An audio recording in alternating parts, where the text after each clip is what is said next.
नमस्कार, मनी गुरु देख रहे हैं आप और आपके साथ में हूं स्मिता रशाल। एक तरफ बाजार लाइफ हाई पर है और दूसरी तरफ एनएफओ की बहार है। हर तरफ नए फंड लॉन्च हो रहे हैं, लेकिन क्या हर एनएफओ में निवेश करना सही है? तो कौन से थीम और सेक्टर आगे दिख रहे हैं दमदार? एसआईपी के जरिए किन फंड्स में पैसा लगाना रहेगा बेहतर? और सबसे बड़ा सवाल, कैसे पहचानें कि कौन सा एनएफओ आपके लिए बिल्कुल सही है? इन सारे ही सवालों का जवाब मिलेगा आज आपको इस शो में हमारे साथ है मिराय एसेट एमएफ के head ETF product Siddharth Srivastava.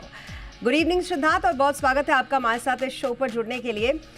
First of all तो ये बताइए कि मार्केट हाईज पर जब होते हैं, ऐसे में जब एनएफओज लॉन्च होते हैं तो एएमसीज के मन में किस तरीके के सवाल होते हैं इसे लेकर, और कितने बुलिश होते हैं एएमसीज उस टाइम पे? Thank you, Smita, for having me on the show. सबसे पहले जानना जरूरी है कि इस इन्वेस्टिंग एक लॉन्ग टर्म जर्नी होती है। अगर मैं पिछले 10 साल में देखूं तो सिर्फ 2 साल ऐसे रहे हैं कि मार्केट ने एक नया हाई टच नहीं किया है। अगर मैं पिछले 15 साल में देखूं तो सिर्फ 4 साल एक ऐसे रहे जिसमें मार्केट ने एक नया हाई टच नहीं किया है। हम लोग ऑब्वियसली क्वेश्चन उठाते थे कि मार्केट्स 15,000 पे ओवर वैल्यूड है, 18,000 पे, 20,000 पे, 25,000 पे। आज हम ऑब्वियसली आज करेक्शन हुआ है मार्केट में, लेकिन हम आज 26,000 लेवल पे हैं। सो अगर जो भी एक लॉन्ग टर्म इन्वेस्टर है उसको ज़्यादा चिंतित करने की ज़रूरत नहीं है। इंडिया एक ग्रोइंग इकॉनमी है एंड एक स्ट्रक्चरल अप ट्रेंड रहेगा मार्केट में आने वाले समय में। सो इवन एक मार्केट हाइस पे भी एक अच्छे एनएफओज आ सकते हैं जो कि या तो आपके कंसर्न्स को एड्रेस कर सकते हैं, हायर वॉलेटिलिटी एंड ड्रॉडाउन्स के, आपको एक डाइवर्सिफिकेशन का एक मीडियम दे सकते हैं। टिपिकली ये सब शॉर्ट टर्म और मीडियम के लिए अच्छे एनएफओज होते हैं। And even from a long term point of view ऐसे एनएफओज आ सकते हैं जो आने वाली जो स्ट्रक्चरल थीम्स हैं और सेगमेंट्स हैं उनमें आपको एक एंट्री पॉइंट दे सकते हैं, लेकिन वहां पे आपको इन्वेस्टमेंट लॉन्ग टर्म के लिए करना चाहिए। सो मार्केट हाई से डरने की जरूरत नहीं है अगर आपका जो निवेश की अवधि है वो लंबी है। बिल्कुल, तो स्ट्रैटेजी बहुत इंपॉर्टेंट है निवेश की। आपकी बातों से ये समझ में आता है कि लॉन्ग टर्म स्ट्रैटेजी पे अगर आप चलते हैं तो फिर एनएफओज उसमें आते रहेंगे, आप उन एनएफओज का भी उसमें मज़ा ले सकते हैं बीच बीच में। लेकिन फिर भी यहाँ पर एक चीज़ जो बहुत मुझे लगता है क्लियर समझना ज़रूरी होता है किसी भी निवेशक के लिए कि एनएफओज तो बहुत सारे आते हैं सिद्धार्थ। क्या ध्यान में रखना चाहिए उन एनएफओज में निवेश करने से पहले किसी भी निवेशक को? जब आप मार्केट हाइज में इन्वेस्ट कर रहे हैं तो सबसे पहले ये सोच के आइए कि आप लॉन्ग टर्म के लिए ही टिपिकली इन्वेस्ट करिए। शॉर्ट टर्म में आपका एक्सपीरियंस खराब हो सकता है। जब आप मार्केट हाइज में कर रहे हैं तो ऐसे पॉकेट्स को अवॉइड करिए जो कि ज़्यादा एक्सपेंसिव है। एक हर्ड मेंटालिटी होती है कि मैंने मिस आउट कर दिया है, मुझे अभी इन्वेस्ट करना चाहिए। वो हर्ड मेंटालिटी अवॉइड करनी चाहिए एंड आपको ऐसे सेगमेंट्स चुनने चाहिए जो कि आपके इन्वेस्टमेंट ऑब्जेक्टिव में बैठ रहे हैं, आपके पोर्टफोलियो में फिट हो रहे हैं एंड साथ ही साथ मोर देन फोकसिंग ऑन कि किसने रिटर्न जनरेट किया हुआ है, आपको फोकस करना चाहिए कि कौन आने वाले 3 साल 5 साल में रिटर्न जनरेट कर सकता है। सो थोड़ा सा ज़्यादा जागरूक होने की ज़रूरत है, सही एरिया सेलेक्ट करने की ज़रूरत है। रिटर्न चेजिंग नहीं करनी चाहिए, रादर देन आने वाले अवधि में जो सेगमेंट्स या सेक्टर्स आपके इन्वेस्टमेंट होराइजन पे फिट बैठते हैं, सूट करते हैं, उनमें इन्वेस्ट करना चाहिए। बिल्कुल, लेकिन फिर भी क्या इसका कोई फॉर्मूला है जिससे ये पता चले कि अच्छा ये एनएफओ जो आया है ये मेरे लिए बिल्कुल सूटेबल है? ये कैसे पता करेगा कोई निवेशक? जहां तक पॉकेट्स ऑफ ओवर वैल्यूएशन की बात है, आप किसी भी सेगमेंट का करंट वैल्यूएशन को कंपेयर कर सकते हैं उसके पिछले 5-10 साल के वैल्यूएशन से एंड देख सकते हैं रिलेटिवली वो कितना ज़्यादा इन्फ्लेटेड है। स्पेशली ये काम माइक्रो कैप की कंपनीज और स्मॉल कैप की कंपनीज में ज़्यादा काम आ सकता है, स्पेशली जो साइड के फंड्स होते हैं इन सेक्टर्स जहाँ पे हम देख रहे हैं कि वैल्यूएशन काफ़ी ज़्यादा पीक पे है, अर्निंग्स जस्टिफाई नहीं कर रही है उस वैल्यूएशन को। सो ऐसे आप फिल्टर आउट कर सकते हैं कुछ एनएफओज को जो कि हायर वैल्यूएशन में इन्वेस्ट कर रहा है। एंड स्पेशली जब आपका जो इन्वेस्टमेंट का ड्यूरेशन है वो relatively on the shorter side पे है। जब सेक्टर और थीम्स की बात आती है तो आपको ये जानना बहुत ज़रूरी है कि किसी भी थीम या सेक्टर में सही टाइम पे इन्वेस्टमेंट एंड सही टाइम पे एग्जिट बहुत ज़रूरी है। जिस थीम ने ऑलरेडी रिटर्न जनरेट कर दिए हैं और जो थोड़ी सैचुरेट हो गई है उससे थोड़ा दूर रहना चाहिए। एंड आने वाले समय में जैसे हम लोग मेरे में we are suggesting discretionary consumption आने वाले कई सालों में एक अच्छी थीम हो सकती है, बिकॉज डिस्क्रिशनरी कंजम्पशन का वॉलेट शेयर बढ़ रहा है urban and rural house holds में। तो ऐसे करके कुछ आइडियाज़ आपको पकड़ने पड़ेंगे जो कि जिनका आउटलुक 5-7 साल के लिए अच्छा है। एग्जैक्टली तो कुछ इस तरीके से आप ध्यान में रख सकते हैं कि किस तरीके के एनएफओस आपके लिए होते हैं जिसमें आप निवेश कर सकते हैं। अब Siddharth, saying no is very difficult and also ये कि आपको क्या नहीं करना है यह आपको सबसे पहले पता होना चाहिए। ऐसे ही एनएफओस, क्या हर एनएफओस ज़रूरी होता है या किसी को आप ये कह सकते हैं कि ठीक है इससे मैं दूर रह सकता हूँ? अक्टूबर तक मार्केट में 197 एनएफओज आए हैं अगर मैं एक्टिव और पैसिव दोनों फंड्स जोड़ लेता हूं, जो कि काफ़ी ज़्यादा है। एक्टिव्स में ऑलमोस्ट 72 एनएफओज आए हैं और पैसिव में ऑलमोस्ट। बिल्कुल, तो हर निवेश जो है एनएफओ में वो किस तरीके का होता है वो सिद्धार्थ इस पर बताने की कोशिश कर रहे थे। सिद्धार्थ बताएं, अपनी बात पूरी करें जी। जी, तो मैं बोल रहा था ऑलमोस्ट 197 एनएफओज आए हैं अक्टूबर तक इस साल में, जिसमें से ऑलमोस्ट 72 एक्टिव है, बचे हुए पैसिव है। सो सब फंड्स में तो इन्वेस्ट नहीं कर सकते हैं। आपको चुनने की ज़रूरत है कौन सा फंड आपके पोर्टफोलियो के साथ अलाइन कर रहा है, आपके रिस्क प्रोफाइल के साथ अलाइन कर रहा है। मेरे हिसाब से किसी भी इन्वेस्टर के पोर्टफोलियो में इक्विटी के 6 से 8 से ज़्यादा फंड्स नहीं होने चाहिए, नहीं तो आप ओवर डाइवर्सिफाई कर रहे हैं। एंड अल्टीमेटली अगर आपने बहुत ज़्यादा फंड्स में इन्वेस्ट कर दिया तो आपको निफ्टी 500 एंड BSE 500 जैसे ब्रॉड मार्केट इंडेक्स का ही रिटर्न मिलेगा। सो सोच समझ के इन्वेस्ट करिए। 6 से 8 फंड्स आई थिंक ऑप्टिमम है, लेस देन 10 तो डेफिनेटली होना चाहिए। और हर फंड की कुछ खास बात होती है, लेकिन आपको सिलेक्ट करने की ज़रूरत है कि कौन सा फंड आपके लिए खास हो सकता है। बिल्कुल सिद्धार्थ, अभी तक हमने सारे निवेशकों के पॉइंट ऑफ व्यू से बात किया, थोड़ा एएमसीज के पॉइंट ऑफ व्यू से भी बात करते हैं, क्योंकि हम देखते हैं डिफरेंट काइंड ऑफ के एनएफओस जो हैं वो इस वक्त मार्केट में एएमसीज लेकर आ रही हैं। कहीं ना कहीं उन्हें ये लगता होगा कि इसका एक्सपोजर जो है वो बढ़ाने का टाइम आ गया है। ऐसे में एक रेगुलर एनएफओ से अलग जब एक डिफरेंट एनएफओ लोगों के बीच में कोई एएमसी लेकर आती है तो उसके पीछे का प्रोस्पेक्टिव होता क्या है? मेरे हिसाब से जितनी ज़्यादा चॉइसेस एक इन्वेस्टर को मिले उतना ही अच्छा है। अगर नए तरीके के फंड्स आ रहे हैं, इनोवेटिव फंड्स आ रहे हैं, तो वो एक इन्वेस्टर के लिए अच्छा है। हाँ, ये बात ज़रूर है कि इन्वेस्टर को ज़्यादा देख समझ करके किसी भी एनएफओ में इन्वेस्ट करना चाहिए।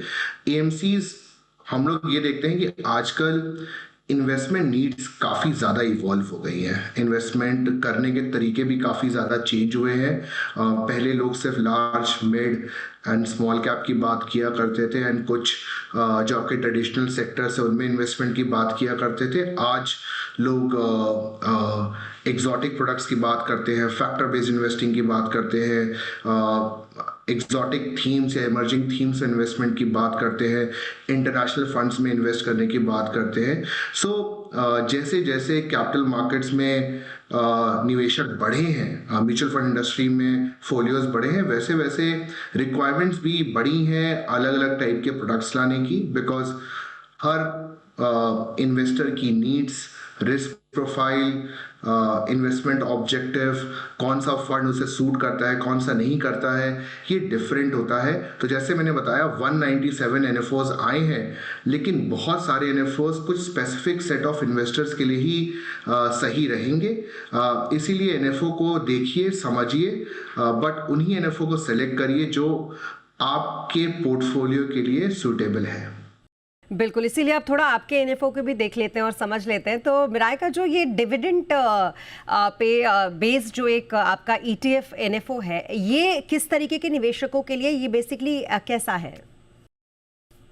स्मिता जी, बेसिकली किसी भी ETF या इंडेक्स फंड में या इवन किसी भी पोर्टफोलियो में रिटर्न्स कमाने के दो जरिए होते हैं। रिटर्न्स के दो सोर्सेज होते हैं, एक है प्राइस रिटर्न कि स्टॉक प्राइस कैसे मूव कर रही है, एंड दूसरा है डिविडेंड यील्ड कि एक स्टॉक कितना डिविडेंड यील्ड दे सकता है, वो भी एक इन्वेस्टर के लिए इनकम ही है। सो जैसे कि आज हमने देखा बाजार में उथल पुथल थी, निफ्टी 26,000 के नीचे क्लोज हुआ है, लेकिन वो एक प्राइस रिटर्न इंडेक्स है। निफ्टी की डिविडेंड यील्ड 1.28% है, उसका टोटल रिटर्न इंडेक्स ऑलमोस्ट 39,000 के आसपास है। सो अगर एक इंडेक्स या पोर्टफोलियो 10% रिटर्न दे रहा है और डिविडेंड यील्ड आपकी 1.28% है, तो आपका टोटल रिटर्न 11.28 के आसपास हो सकता है। सो दोनों फैक्टर्स इंपॉर्टेंट होते हैं। इस वाले फंड में हम लोग डिविडेंड यील्ड पे फोकस कर रहे हैं, तो पोर्टफोलियो ऐसे बनाया जा रहा है जहां पे वो स्टॉक्स का सिलेक्शन हो रहा है जिनकी हायर डिविडेंड यील्ड है एंड साथ ही साथ उन्होंने कंसिस्टेंटली डिविडेंड इशू किया हुआ है। तो यहाँ पे प्राइस रिटर्न के साथ साथ जो कि स्टॉक ऊपर जाएंगे तो फिर वो प्राइस रिटर्न जनरेट होगा। हम लोगों ने डिविडेंड यील्ड पे भी फोकस किया ताकि इन्वेस्टर का टोटल रिटर्न ज्यादा रहे।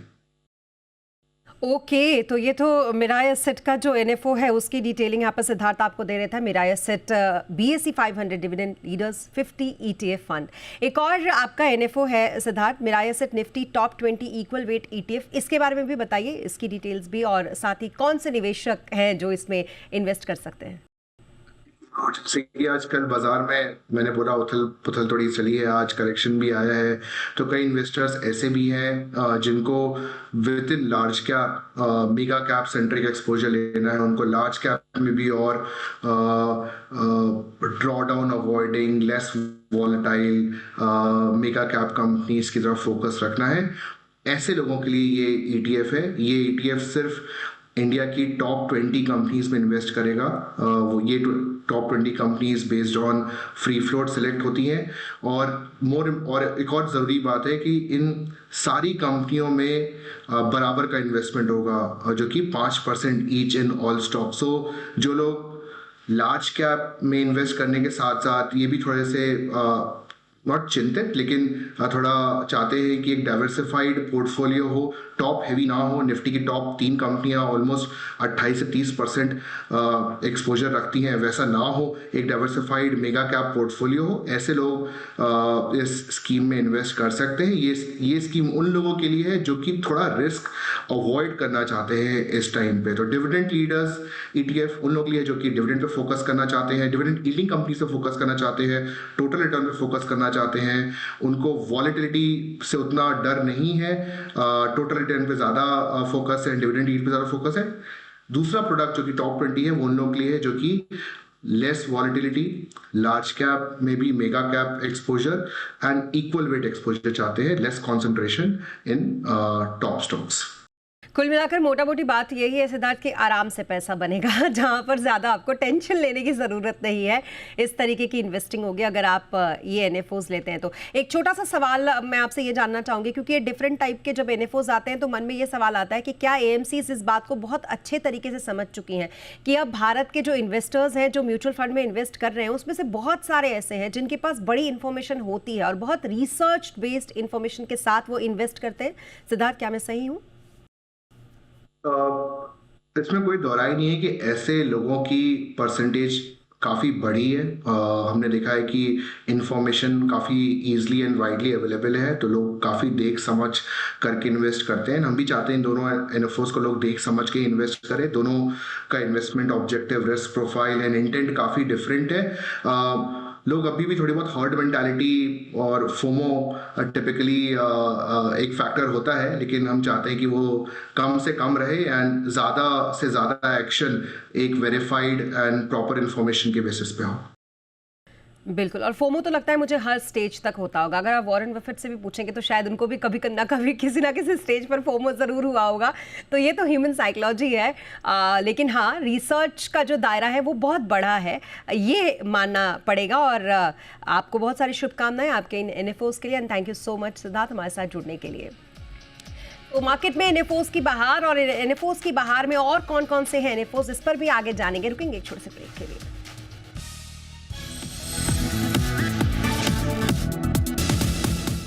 और ब्रेक के बाद एक बार फिर आपका स्वागत है। लाइफाई वाले बाजार में किस तरीके के फंड में निवेश से बनेगा पैसा, इस पर जी बिजनेस के मैनेजिंग एडिटर अनिल सिंघवी ने बातचीत की एबेकस एसेट मैनेजर एलएलपी के फाउंडर सुनील सिंघानिया से। सुनिए उन्होंने क्या कहा अपने एनएफओ पर।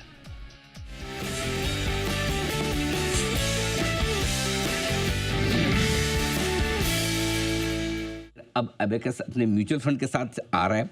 आज पहली स्कीम आपकी आज से लॉन्च हो रही है, क्या बात है, एकदम सही मौके पर आज आप हमारे साथ हैं। तो सबसे पहले बहुत बहुत बधाई आपको। और कौन सी स्कीम लॉन्च हो रही है, जरा पहले एक बार स्कीम के बारे में बताएं, थोड़ा मैं समझूं हमारे जो दर्शक हैं जो म्यूचुअल फंड में पैसा लगाते हैं और लगाना चाहते हैं तो वो कौन से फंड में किस तरह से लगा सकते हैं। तो अनिल जी, जैसा आपने कहा 2018 में हमने अबैकस शुरू किया था, AIF और बाद में PMS लॉन्च किया। अब 2025 के ऑलमोस्ट एंड में हम abacus flexi cap fund launch कर रहे हैं। तो ये flexi cap fund basically category one of the largest है। और दूसरा, आज का जो माहौल है बाजार का, जैसा आपने कहा कभी लार्ज कैप बढ़ जाते हैं, कभी स्मॉल, कभी mid. I think time to time एक अपॉर्चुनिटी मिलती है अक्रॉस मार्केट कैप में। तो ये फंड बहुत ही फ्लेक्सिबल है, इसमें आप हर सेक्टर ले सकते हो, हर स्टाइल के कंपनीज ले सकते हो और हर मार्केट कैप की कंपनियां ले सकते हो। तो आज इसे खुल रहा है, 14 दिन तक खुला रहेगा एनएफओ, उसके बाद ओपन एंडेड हो जाएगा। तो आमतौर पर इससे पहले मैं पूछूं किस तरह के इन्वेस्टर्स के लिए ठीक है, लेकिन उससे पहले एक छोटा सा डेटा मैं आपको बताना चाहता हूं सुनील जी के बारे में। 2002 में आपने रिलायंस म्यूचुअल फंड ज्वाइन किया था, जिसको आजकल आप निप्पॉन लाइफ म्यूचुअल फंड के नाम से जानते हैं, निप्पॉन AMC के नाम से जानते हैं। तब उनकी फ़ंड की स्कीम जो थी उसकी NAV हुआ करती थी 15 रुपये। और 2017 में, यानी कि 15 साल में जब उन्होंने छोड़ा, 14 साल 15 साल में, तब उसकी NAV होती थी 1100 रुपये से ज़्यादा। तो 15 से 1100 रुपये, मतलब इस तरह का कंपाउंडिंग रिटर्न साल दर साल देना गजब है। क्या आपको लगता है कि किस तरह के इन्वेस्टर्स ये एबेकस के इस फ्लेक्सी कैप फंड में पैसा लगा सकते हैं, किन तरह के इन्वेस्टर्स के लिए सूटेबल है ये? तो first of all, past return is indication of future return. ठीक बात है। तभी इकोनॉमी भी छोटी थी, आई थिंक अपॉर्चुनिटीज भी काफ़ी ज़्यादा थी। अभी भी बहुत अपॉर्चुनिटी है, बट इकोनॉमी एक $4 ट्रिलियन की हो गई है। तो यहाँ से थोड़ा सा हम हरदम ये कहते हैं कि रिटर्न एक्सपेक्टेशन थोड़ा आपको मॉडरेट रखना पड़ेगा। देखो, म्यूचुअल फंड का जो फॉर्मेट है ना, ये जो फर्स्ट टाइम इन्वेस्टर है या जो इन्वेस्टर है जो रेगुलर सेविंग कर रहे हैं और रेगुलर अपना बोलते हैं ना इन्वेस्टमेंट करके अपना एक कोई गोल बेस्ड या वेल्थ वाला इन्वेस्टमेंट जो देख रहे हैं, उनके लिए बहुत ही सूटेबल है। इसमें ऑब्वियसली मिनिमम 500 रुपये से शुरू होता है, लेकिन आप कितना भी पैसा इसमें लगा सकते हो। एक अच्छी चीज़ क्या है म्यूचुअल फंड के बारे में कि इसमें डेली NAV आती है और डेली इनफ्लो और आउटफ्लो होता है। तो आई थिंक बहुत ही सिंपल एक इंस्ट्रूमेंट है। छोटे से छोटा इन्वेस्टर जिसको ज़्यादा दिमाग नहीं लगाना है, बस ये उनको कॉन्फिडेंस है कि इंडिया ग्रो होने वाला है और अगर ग्रो होगा तो इक्विटी भी ग्रो होगा। आई थिंक बहुत ही सिंपल एक वे ऑफ इन्वेस्टिंग है। तो पहली स्कीम फ्लेक्सी कैप फंड ही क्यों? मतलब कुछ तो आपकी थॉट प्रोसेस रही होगी कि अब पहला फंड जब लॉन्च करूंगा, पहली स्कीम जब लॉन्च करूंगा तो ये होगी। नहीं, तो जैसे मैंने कहा, आज का जो बाजार है, अपॉर्चुनिटीज़ भी है और चैलेंजेस भी है। आई थिंक एक कशमकश है बाजार में, और उसको रहते हुए हमें फ्लेक्सिबिलिटी चाहिए थी कि हम बिना कंस्ट्रेंट के कोई भी सेगमेंट में इन्वेस्ट कर सकें। तो I think that was the logic of flexi cap.